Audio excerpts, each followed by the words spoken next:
Coach, if you could just make an opening remark and then we'll open it up. Oh, sure. I have to give Sacred Heart all the credit in the world. They played a tough physical game. They beat us in the kicking game. They beat us on offense, and they beat us on defense. And they deserve all the credit in the world. Well-coached team, played extremely hard, and they made plays.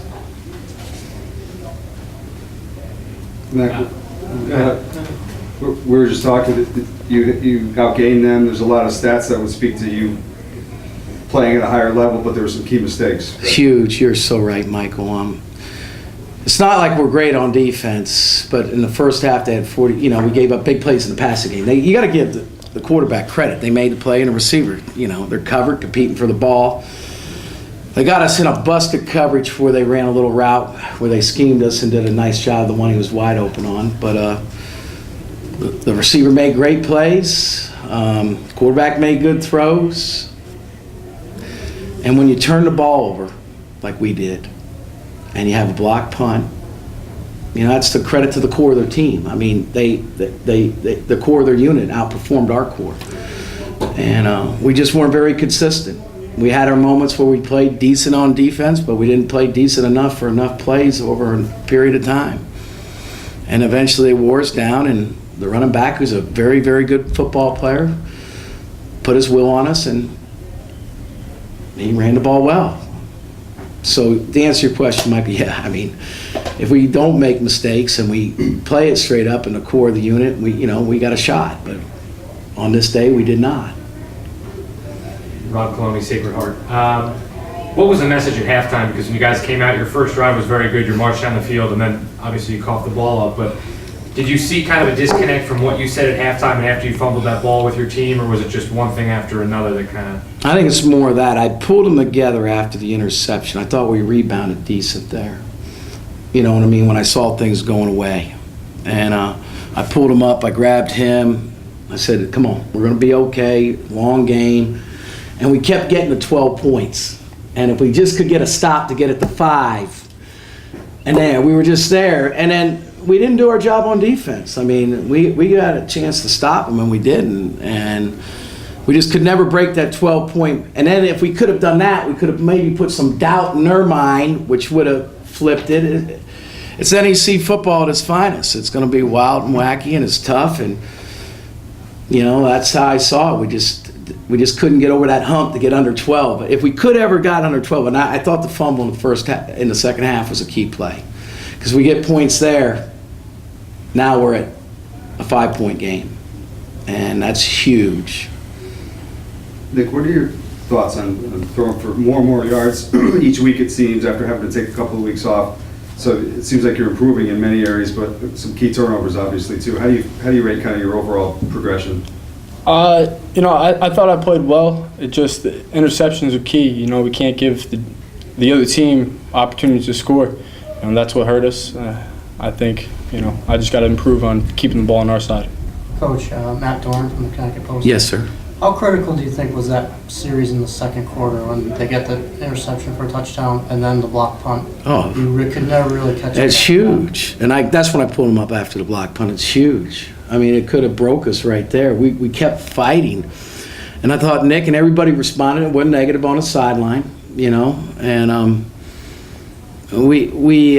I would say to credit to them, the core of their team caused a lot of those things, and that's credit to them. And you win with core players, and we turned the ball over. Nick competed his butt off. He's a young player who plays very hard, who's a very, very good competitor. That I told him I was sticking with him no matter what, and and it's a long year. You know what I mean? We got 5 games left, and we just got to keep focused. We got a week off. We got to improve, and we got to play. And if we do that, we're capable. It's there.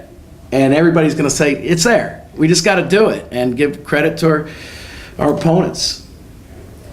Nick, does your approach change at all after Colucci intercepts that ball, but it was deflected? Do you go into the huddle and say, oh, man, I don't know if I can. Does that change you internally at all, or are you the type of player that can just continue to throw and you have confidence in yourself no matter what? I just forget about it. I can't look back at the past. I can't change it, so I got to move on and live in the present. Mac, you mentioned the inability to get past that 12, you get within 5 or so. you had the ball, the last play of the third quarter, the interception. Did that feel like we're kind of the bubble finally popped for good a little bit there? It did, but obviously on the sideline, we're competing to the last Well, second, yeah. and I think that's a huge. Every time we got a chance, then they had to go back out there. No, but we got to be mentally tough to stop them too. I mean, if you're a good football team, you got to stop them, and you got to give them credit. They just kept the hammer on it, and they did a good job. But yeah, I think that's definitely huge. Every time we got something where we felt positive, it went back negative. And then we didn't give any spark on defense. We got one turnover, which has been an issue we've talked about that we got to get. And it's not just one deal. It's a team deal. And if we can get to that with high energy, we'll have a shot. Nick, what happened on that play to close the third quarter, the interception to the right? Misread. Misread it. Yeah. Anything else, guys? Thanks a lot, guys. No, thank you for supporting the NEC. We appreciate it. Okay, after a tough loss last week against Wagner, when the kids didn't play real well for 3 quarters and they came back to tie the game and had a shot to win it. Anytime you're coming off a tough loss, it's a tough week of practice, tough getting yourself going, being ready for the next game. But I thought our kids showed resilience today. They came out. There was no thought or no hangover from last week's game or last week's loss, and we were firing on all cylinders offensively. When you score 59 points and have 500 and something yards of offense, I think it was a complete game.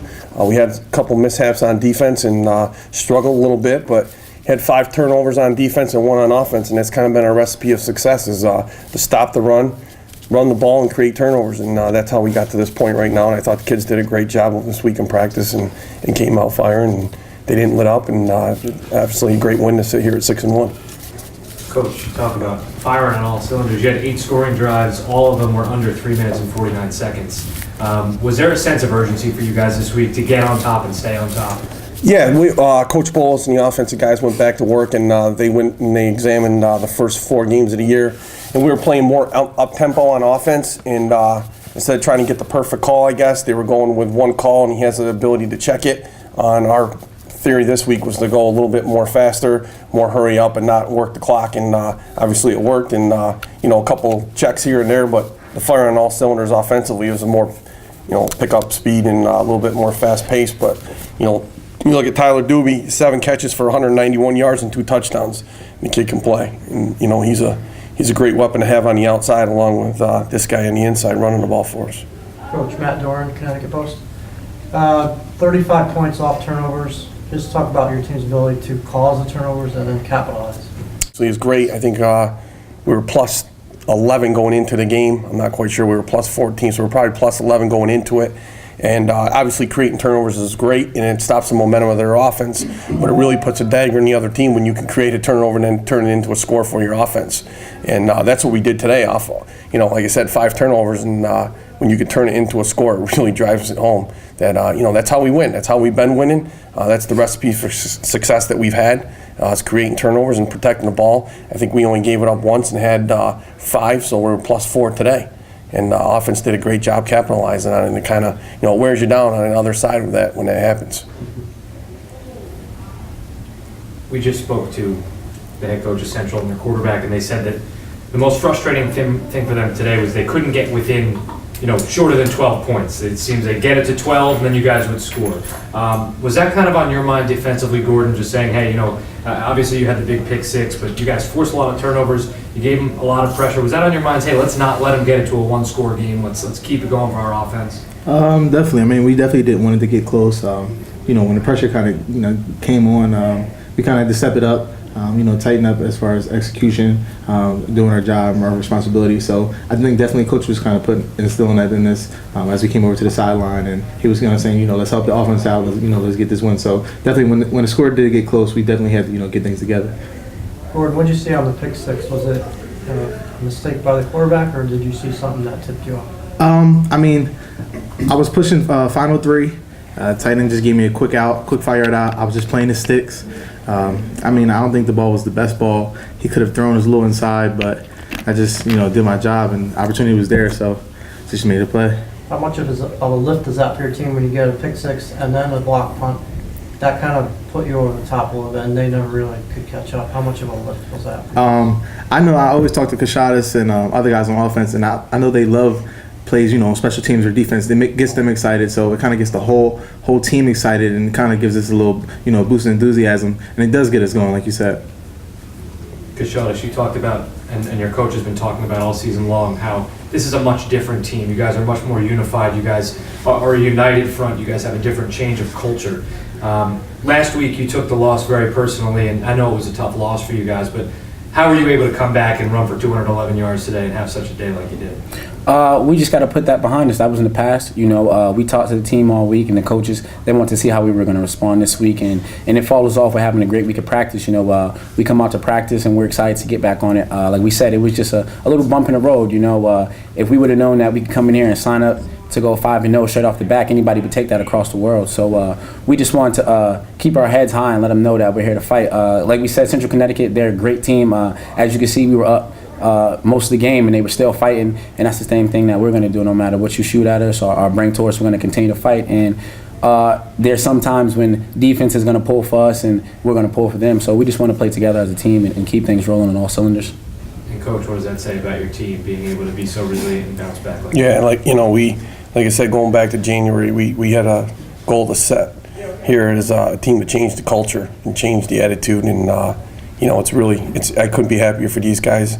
Again, if you asked me if we were going to be 6-1, I would have told you, sure, I'd have it any day of the week. It'd be great to be 7-0, but 6-1, I couldn't be happier for these guys right now and the way they responded. Coming off last week, again, I could feel it all week that they didn't let it bother them, and I think that's a credit to those guys that they put things behind them and they took their frustrations out on Central today, and they know and we talk about it all the time. It's one at a time. It's one at a time. We're not looking down the road at game 10 or game 11. This week was game 7. We're looking to go 6-1, and that was our goal all week, and they came out and did a great job. And like I said, it's a whole different attitude and different atmosphere in that locker room with those kids. Just a little bit of house cleaning. You have an update on Kellen? Same, hamstring that he did back at Lafayette week 2. It's a nagging thing that seems to pop up. Kellen seems to get through 3.5 quarters, right? In about the last 6 minutes of the fourth quarter, he says, I got nothing left. And right now, Preston went back into the game for the hands team. They were saying right now it's just a sprained knee or sprained MCL.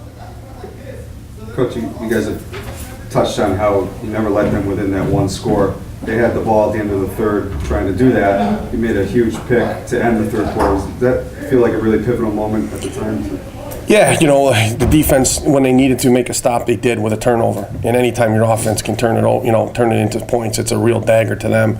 And I knew that if we could have 1 or 2 stops, that we'd be okay. And again, defensively, when you get 5 turnovers and the offense can cash in on them, it goes a long way, and to put the nail home for it. Anything else? Great. When was your last 200-yard game? Or have you? In prep school, I ran for 199 yards. That was it in prep school. But it's great, man. Big shout out to the guys up front, the Hogs, man. Wasn't expecting to come out and run for that. We just wanted to get the win and keep moving forward. Thank you, guys. Thank you guys. Thank you.